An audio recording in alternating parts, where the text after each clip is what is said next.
Zainab dan Abul. Saat Allah memerintahkan Zainab untuk bercerai dengan suaminya Abul As, Zainab pun menyeru kepada Abul As, "Untuk yang terakhir kalinya, wahai suamiku Abul As, maukah engkau ikut bersamaku ke Madinah dan beriman kepada Allah dan Rasul-Nya, sehingga kita tidak perlu bercerai, kita tetap menjadi keluarga yang utuh?" Abul As pun menjawab, "Tidak, tidak, saya tidak akan beriman kepada Muhammad." Dengan rasa sedih dan kecewa, Zainab harus kembali ke kota Madinah tanpa didampingi lagi oleh suaminya Abul As.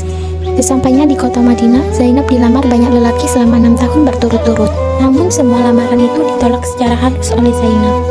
Karena Zainab pun belum bisa melupakan Abul As. Dia berharap suatu saat Abul As datang untuk merujuknya kemudian masuk Islam.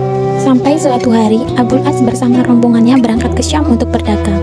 Sepulang dari Syam, terjadi peperangan kecil antara Abul As dengan kaum muslimin di dekat kota Madinah.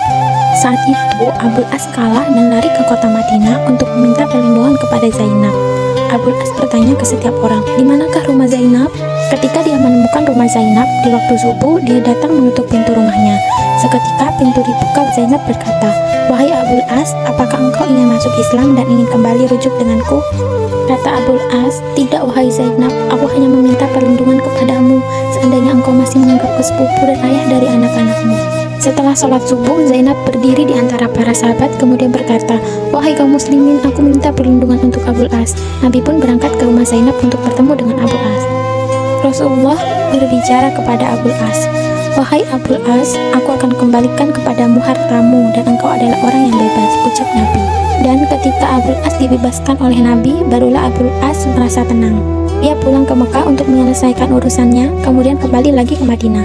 Dan saat itulah Abul As datang ke Nabi untuk mengucapkan kalimat syahadat, "Asyhadu alla ilaha illallah wa asyhadu anna Muhammadar Rasulullah," dan Abul As pun kembali kepada Zainab. Selang setahun kemudian, Zainab wafat dan meninggalkan Abul As. Abul As terus menangis sambil berkata, "Ya Rasulullah, tiada gunanya duniaku tanpa Zainab." Selang setahun kemudian, Abul As pun wafat. Cinta sampai menutup mata.